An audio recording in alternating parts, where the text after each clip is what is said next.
जो संविधान सभा में जो बड़े बड़े नेता शामिल हुए थे ना, उनके बयान अगर आप पढ़ेंगे तो आप हैरान हो जाएंगे। हमारे देश की संविधान सभा की जो ड्राफ्टिंग कमेटी थी, उसके चेयरमैन थे डॉक्टर भीमराव अंबेडकर। उन्होंने 1953 में यह कहा राज्यसभा में बोलते हुए कि अगर मुझे कोई अनुमति दे दे तो मैं सबसे पहला व्यक्ति होऊंगा जो इस संविधान को जला दूंगा। पत्रकारों ने उनसे पूछा कि आप इस संविधान के निर्माता हैं और आप ही इसको जलाने की बात कर रहे हैं। तो डॉक्टर भीमराव अंबेडकर ने कहा था कि इस संविधान से भारत के किसी नागरिक का भला नहीं होने वाला। क्यों नहीं होने वाला? क्योंकि जल्दी जल्दी में बनाया गया ये संविधान है। और उन्होंने बहुत बेबसी से ये कहा था कि मेरे पास कोई चारा नहीं था, इतने कम समय में संविधान बनाना था और अंग्रेजों की तरफ से हमको ये गवर्नमेंट ऑफ इंडिया रूल या गवर्नमेंट ऑफ इंडिया एक्ट का ड्राफ्ट दिया गया था। आधार उसको बनाकर और दुनिया के दूसरे देशों के संविधानों में से कुछ चीजें निकालकर ये भारत का संविधान तैयार हो गया। ये भारत के लोगों द्वारा तैयार नहीं किया गया, एक तरह से अंग्रेजों के बनाए गए कानून पर आधारित है। तो शुरू किया। मेरे एक वकील दोस्त हैं, सुप्रीम कोर्ट में प्रैक्टिस करते हैं। मैंने उनसे पूछा कि भारत में ब्रिटेन की महारानी आए और उसको बिना वीजा के भारत में घुसने की परमिशन मिले, इस बात की कोई लीगल वैलिडिटी है क्या? तो उस वकील ने मुझे कहा कि हाँ राजीव भाई, इस बात की पूरी लीगल वैलिडिटी है कि ब्रिटेन की रानी को भारत में आने के लिए वीजा लेने की जरूरत नहीं है। तो मैंने उन वकील से कहा कि यह सिर्फ एक स्थिति में होता है, ऐसी लीगल वैलिडिटी एक ही स्थिति में होती है। और वो स्थिति क्या होती है कि मान लीजिए आप जब हिंदुस्तान से अमेरिका जाएं या इंग्लैंड जाएं या फ्रांस जाएं या किसी भी देश में जाएं और वापस अपने देश में लौटें तो आपको वीजा नहीं पूछा जाएगा, आपका पासपोर्ट भी चेक नहीं किया। क्यों? क्योंकि आप अपने ही देश में वापस लौट रहे हैं। तो आप जिस देश के नागरिक हैं उसी देश में जब आप वापस लौटते हैं तो आपको ना तो वीजा पूछा जाता है ना पासपोर्ट पूछा जाता है। तो मैंने मेरे वकील दोस्त से कहा कि ब्रिटेन की रानी को अगर वीजा नहीं पूछा गया, पासपोर्ट नहीं पूछा गया, तो मैं ये मानूं क्या कि ब्रिटेन की महारानी हिंदुस्तान की नागरिक है? तो उन्होंने कहा कि हां ऐसा है। तो मेरे तो होश उड़ गए। मैंने कहा आप क्या कह रहे हैं? उन्होंने कहा मैं बिल्कुल ठीक कह रहा हूं। तो मैंने कहा कि अगर ब्रिटेन की महारानी हिंदुस्तान की नागरिक है और इस बात की लीगल वैलिडिटी है तो हमारी आजादी का मतलब क्या है? हम अभी तक जितने लोगों के विचारों को सुने उसमें संविधान की समस्याओं की जड़ पर किसी की उंगली अभी तक नहीं गई। हम संविधान की समस्या की जड़ को थोड़ा सा कुरेदेंगे क्योंकि समस्या संविधान में नहीं है। संविधान जहां से निकल के आया है, समस्या वहां पे। सबसे पहले यह देखिए कि संविधान बना किन परिस्थितियों में। द्वितीय विश्व युद्ध हो चुका था, ब्रिटेन पूरी तरह तबाह हो चुका था। नेताजी सुभाष चंद्र बोस ने आजाद हिंद सरकार का गठन कर लिया था, सेना का नहीं, आजाद हिंद सरकार का गठन कर लिया था और उस सरकार को विश्व के 11 देशों ने मान्यता दे दी थी। आजाद हिंद सरकार ने एक अपना बैंक स्थापित कर दिया था जिसने आजाद हिंद सरकार की मुद्राएं प्रकाशित करना शुरू कर दी थी। 40,000 लोगों को उन्होंने अपनी आजाद हिंद फौज में भर्ती कर लिया था और मोइरांग से इंफाल तक उन्होंने अपना कब्जा कर लिया था। यह परिस्थिति थी हमारे देश की। बंगाल का हर इंसान नेताजी सुभाष चंद्र बोस के स्वागत के लिए अपने दरवाजे पर हथियार लेके खड़ा था कि नेताजी की फौज आ जाए और मैं उसके साथ हिंदुस्तान के अंदर से अंग्रेजों को भगाने के लिए निकल पड़ूंगा। यह परिस्थिति थी हमारे देश की। हमारे देश के अंदर फरवरी 1946 में नौसेना ने विद्रोह कर दिया था। अंग्रेज परस्ती से इंकार कर दिया था नौसेना ने। अप्रैल 1946 में ब्रिटिश इंडिया की पुलिस ने हड़ताल कर दी थी। जुलाई में डाक विभाग ने हड़ताल कर दी। जिस डाक विभाग के बड़े बड़े चर्चा अभी करके गए हैं, उस डाक विभाग ने अंग्रेजी की दासिता से इंकार कर दिया था। उसने कहा था मैं नहीं मारता ब्रिटिश गवर्नमेंट की सरकार को। रेल ने अगस्त 1946 में हड़ताल का नोटिस दे दिया था ब्रिटिश गवर्नमेंट को। 1964 में जब एटली, जो उस समय ब्रिटेन के प्रधानमंत्री थे, वो जब भारत आए और बंगाल के गवर्नर के राज्यपाल भवन में रुके, तो उन्होंने कहा कि हिंदुस्तान को आजाद करना हमारी मजबूरी थी। इसके साथ बहुत लोग मेरे इस विचार से असहमत होंगे, लेकिन मैं फिर भी इस बात को कहता हूं कि भारत की आजादी का श्रेय किसी भी भारतीय नेता को नहीं जाता। भारत की आजादी का श्रेय एडोल्फ हिटलर को जाता है। अगर एडोल्फ हिटलर ने द्वितीय विश्व युद्ध में ब्रिटेन की अर्थव्यवस्था को ध्वस्त न कर दिया होता, तो आज भी ब्रिटेन की सरकार हमारे ऊपर शासन कर रही होती। एडोल्फ हिटलर ने अगर जापान को निर्देशित करके नेताजी सुभाष चंद्र बोस को आजाद हिंद सरकार बनाने के लिए बाध्य न कर दिया होता, तो आज भी भारत के ऊपर ब्रिटिश का शासन होता। ये विश्व स्तरीय परिस्थितियां थीं, जिन परिस्थितियों में हमारा संविधान निकल के आया। कैबिनेट मिशन भेजा गया, उसने यहां पर आकर विभिन्न नेताओं से चर्चा की, बातचीत की और जाकर रिपोर्ट सबमिट की उसने बाकायदे कि भारत के अंदर एक नेहरू ही एक ऐसा नेता है जो कमजोर व्यक्तित्व का है और उसको किसी भी महिला के माध्यम से पटाया जा सकता है। रिपोर्ट सबमिट की, ब्लैक एंड व्हाइट में, वहां के पार्लियामेंट्री डिबेट में। और बस इन नेहरू को पटाने के लिए माउंटबेटन को इस्तेमाल किया गया। उस समय वो वर्मा ने लड़ाई कर रहे थे, उसकी अध्यक्षता कर रहे थे, उनको वहां से विड्रॉ किया गया और बेबिन को यहां पर, जो कि इस समय यहां का वाइसराय था, उसको विड्रॉ करके माउंटबेटन को, एडविना और उनकी बेटी पामिला, इन तीनों को भारत में तैनात किया गया और एडविना को प्रोजेक्ट दिया गया कि 2 साल के अंदर बस हिंदुस्तान की तबाही का 2 साल के लिए तुम्हें मौका दिया जाता है।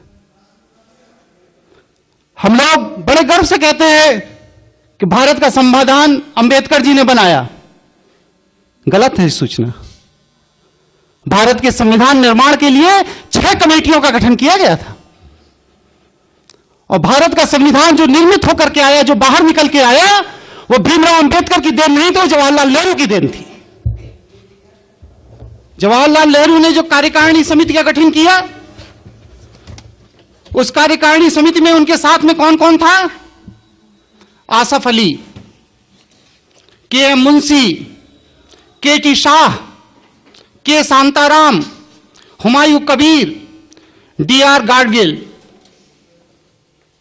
इन 7 लोगों ने मिलकर के भारत के संविधान के प्रारूप को रचा था। डिबेट हो जाने के बाद अंबेडकर को दिया गया कि अब इसका फाइनल शेप आप बनाओगे। और जवाहरलाल नेहरू को अपनी योग्यता पर विश्वास नहीं था। वो इस संविधान का प्रारूप एक ब्रिटिश विद्वान सर इवोर जेनिंग के माध्यम से तैयार कराना चाहते थे, लेकिन गांधी के विरोध पर उन्होंने इस संविधान को अपनी इस कमेटी के माध्यम से गठित किया और मिस्टर बी एन राव ने 27 अक्टूबर 1947 को भारत के संविधान का प्रारंभिक प्रारूप रखा, जिसके अंदर 443 अनुच्छेद थे और 13 अनुसूचियां थी। बात को इसी पर डिबेट हुई। हमारे यहां से कहा गया है साहब भारत के संविधान में विश्व के बड़े बड़े देशों से बड़ी बड़ी चीजें ले ली गई। हमने सूचीबद्ध किया। संवैधानिक आपका पार्लियामेंट्री सिस्टम जो है वो ब्रिटेन से लिया गया, जिसके हम गुलाम थे। मौलिक अधिकार, संविधान की सर्वोच्चता, संघवाद में उपराष्ट्रपति, वित्तीय आपदा, ये सब हमने अमेरिका के संविधान से लिया। अमेरिका का संविधान क्या है? ब्रिटिशर्स जिन्होंने जाकर के वहां से इनको फ्रांसीसी स्पेनिश को भगा दिया था और यूरोपियों ने जाकर के वहां कब्जा कर लिया था। यह ब्रिटेन का ही तो उपनिवेश था अमेरिका। ब्रिटिश मानसिकता के लोगों ने ही तो स्पेनिश को अमेरिका से भगा करके वहां पर कब्जा कर लिया। अमेरिका का वास्तविक मूल निवासी जो रेड इंडियन था वो आज अमेरिका में नहीं है। तीसरा, कनाडा ब्रिटिश उपनिवेश। चौथा, आयरलैंड ब्रिटिश उपनिवेश। ऑस्ट्रेलिया ब्रिटिश उपनिवेश। पश्चिम जर्मन ब्रिटिश उपनिवेश। हमने कब बाहर से ले लिया? हमने सब कुछ वहीं से लिया जैसा ब्रिटिश की सरकार चाहती थी। रही भारत के संविधान के अंदर की बात, तो मैं ये पूछता हूं संविधान की दुहाई देने वालों से कि भारत के संविधान में भारत को राष्ट्र कहकर के कहां संबोधित किया गया है, वो हमें आर्टिकल बताने का कृपा करें। 395 अनुच्छेद जो बढ़ के अब 444 अनुच्छेद हो गए, लेकिन इन 444 अनुच्छेदों में भी भारत को अभी भी राज्य का स्तर दिया गया नहीं। देने वाले अभी पहले यही तय करें कि भारत के संविधान में भारत को राष्ट्र कह के क्यों नहीं संबोधित किया गया। इसका सीधा साधा जवाब जो मैं समझता हूं कि आज भी भारत ब्रिटिश कॉमनवेल्थ के दायरे में ब्रिटिश का उपनिवेश है। इसीलिए आज हम जापान में एम्बेसडर पोस्ट करते हैं, चाइना में एम्बेसडर पोस्ट करते हैं, रशिया में एम्बेसडर पोस्ट करते हैं, लेकिन ब्रिटेन में हाई कमिश्नर पोस्ट करते हैं। हम श्रीलंका में हाई कमिश्नर पोस्ट करते हैं। पाकिस्तान में जितनी कॉमनवेल्थ कंट्रीज हैं उनमें हिंदुस्तान का उच्चायुक्त पोस्ट किया जाता है, एम्बेसडर राजदूत नहीं पोस्ट किया जाता, क्योंकि हम ब्रिटिश के उपनिवेश हैं still today. General clauses act का सेक्शन 3 सब क्लॉज 6 देखिए, उसमें साफ साफ लिखा है भारत के अंदर जहां भी केंद्रीय सरकार के कानून लागू होंगे वो सब ब्रिटिश उपनिवेश के अंतर्गत माना जाएगा। साफ साफ लिखा है। स्टिल टुडे आज की जो आपकी नागरिकता अधिनियम है उसमें देखिए सेक्शन 10 सेक्शन 11, आप तो महारथी हैं पांडे जी इसके, उसमें साफ साफ लिखा है कि कॉमनवेल्थ कंट्री का कोई भी नागरिक उस नागरिकता के आधार पर भारत का के अंदर कॉमनवेल्थ कंट्री की नागरिकता रखता है। आज तक हमारे भारत के संविधान में नागरिक शब्द को ही डिफाइन नहीं किया गया। नागरिक शब्द की ही डेफिनेशन हमारे कॉन्स्टिट्यूशन में नहीं है। अभी दीक्षित जी चर्चा करके गए, हम भारत के लोग, हम भारत के लोग। अरे कॉन्स्टिट्यूशन के अंदर इटसेल्फ लिखा हुआ है कि this constitution is established as by law, not by the Indian people. हमने बस सिर्फ इस संविधान को अंगीकृत किया है, आत्मसात किया है, जैसा मेरे ऊपर थोप दिया गया हमने स्वीकार कर लिया। और उसको स्वीकार करने वाले वो कौन से लोग थे? ये वो लोग थे जो ब्रिटिश परस्त थे। इन लोगों को हिंदुस्तान के आम आवाम ने कभी भी इस संविधान को स्वीकार करने का कोई अधिकार नहीं दिया था। मैं पूछता हूं कि एक संविधान बनाकर मैं ले आऊं और कहूं भारत में लागू कर दिया जाए तो क्या मेरे कहने से लागू हो जाएगा? नहीं लागू होगा। उस संविधान के पीछे एक लीगल फोर्स होना चाहिए, विधि की शक्ति होना चाहिए उस संविधान के पीछे, तब वह संविधान हमारे देश में लागू होगा। और भारत के संविधान के पीछे कौन सी विधि की शक्ति थी? वह लीगल फोर्स कहां है उस भारत के संविधान का? वह लीगल फोर्स है government of India act 1935, Indian independence act 1947 में। ये दोनों ही ब्रिटिश पार्लियामेंट में पास किए गए थे। भारत के संविधान के पास जो आज विधिक शक्ति है, वो विधिक शक्ति भारत के संविधान की देन नहीं है, भारत के लोगों की देन नहीं है, भारत की जनता की देन नहीं है, बल्कि इंडियन इंडिपेंडेंस एक्ट 1947, भारतीय स्वतंत्रता अधिनियम 1947 के तहत ब्रिटिश पार्लियामेंट द्वारा दी गई विधिक शक्ति है, जिस विधिक शक्ति के तहत आज ये सत्ता में बैठे हुए लोग हमारे ऊपर शासन करते हैं। हमारे यहां मंत्रियों का कोई क्वालिफिकेशन नहीं है। संसद के सदस्य होने की फिर भी है कि भारत का नागरिक होना चाहिए, दिवालिया नहीं होना चाहिए, पागल नहीं होना चाहिए, उसके अंदर एक योग्यता होनी चाहिए, कुछ तो है। लेकिन मंत्री होने की कोई योग्यता हमारे संविधान के अंदर नहीं है। हम बहुत बेसिक प्रश्न एक खड़ा करते हैं, अगर हम इंडिपेंडेंट हैं, स्वतंत्र हैं, तो भारतीय संविधान के अनुच्छेद 333 के तहत आज भी हमारे लोकसभा के अंदर 2 अंग्रेजों को रखने की बाध्यता क्यों है? कॉन्स्टिट्यूशनल प्रोविजन है। 2 अंग्रेज सांसद राष्ट्रपति नामित करेगा, रखेगा, उसके बिना पार्लियामेंट नहीं चलेगी। आज भी भारतीय संविधान के अनुसूची 8 में जो 22 भाषाओं का वर्णन है, उसमें अंग्रेजी कहीं नहीं है, उसमें अंग्रेजी कहीं नहीं है। भारतीय संविधान की अनुसूची 8 में जो 22 भाषाएं दी गई हैं, भारतीय भाषाएं, उनमें अंग्रेजी कहीं नहीं है। लेकिन फिर भी हमारे पार्लियामेंट, हमारी विधानसभाएं और हमारी हाईकोर्ट और सुप्रीम कोर्ट अपनी सारी प्रोसीडिंग का रिकॉर्ड इंग्लिश भाषा में रखने के लिए बाध्य, उसकी मजबूरी है, क्योंकि वह ब्रिटेन की राष्ट्रीय भाषा, आप उसके उपनिवेश हो, आपको रखना पड़ेगा। बहुत से ऐसी चीजें हैं, करीब 160 क्वेश्चंस हैं मेरे इस संविधान को लेकर के। अब समय का अभाव है। वत्स जी की मुस्कुराहट, हाँ, वत्स जी की मुस्कुराहट देख के लग रहा है,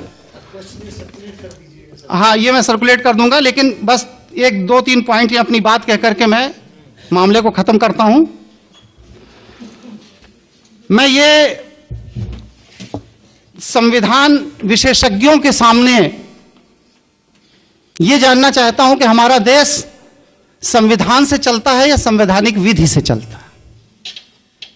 ये चीज क्लियर होनी चाहिए, क्योंकि संविधान के अंदर बहुत सी ऐसी चीजें नहीं हैं जो हमारे देश की सरकार को चला रही हैं। जैसे मंत्री का त्याग पत्र। संविधान विदों से मैं ये जानना चाहता हूं कि भारतीय संविधान के किस अनुच्छेद में मंत्री को त्याग पत्र देने का अधिकार है? जैसे कि बिना सदन की सदस्यता के प्रधानमंत्री बना देना, किस अनुच्छेद में यह अधिकार? जैसे कि मंत्री का सदन के अंदर बैठकर मत देना,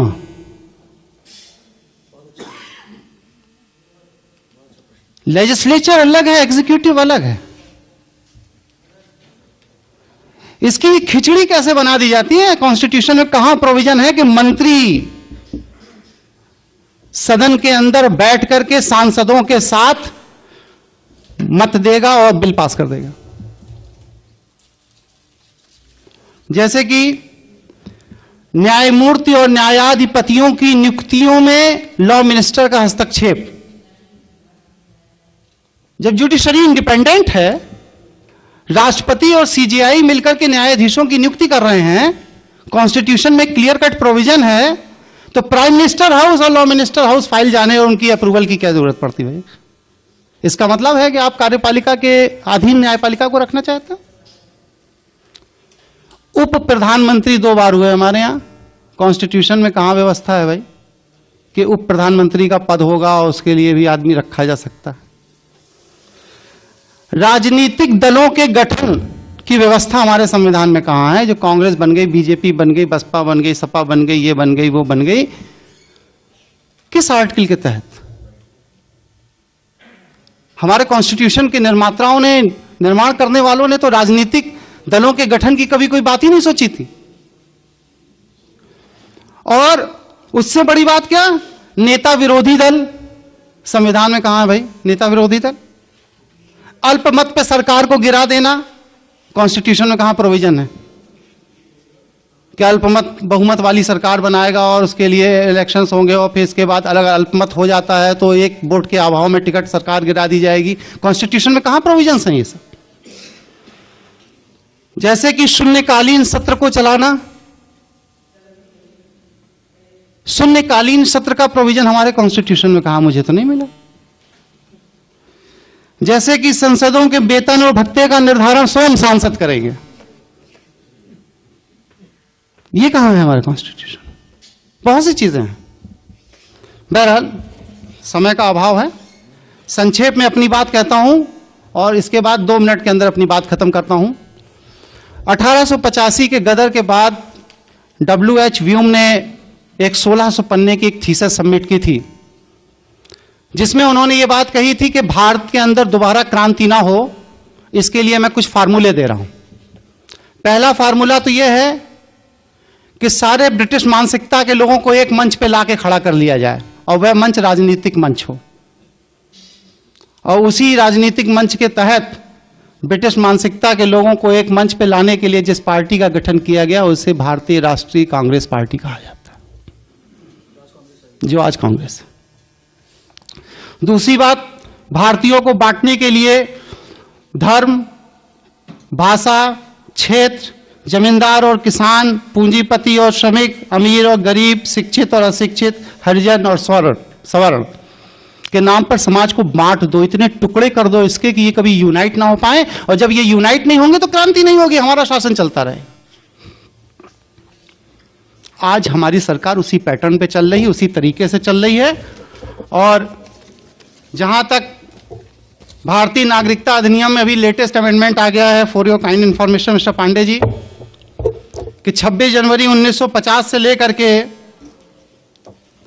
30 दिसंबर 1990 तक जो भी व्यक्ति विश्व में कहीं भी पैदा हुआ हो, अगर उसके मां या बाप भारतीय नागरिकता प्राप्त है तो वह आदमी ऑटोमेटिक भारत का नागरिक हो जाएगा।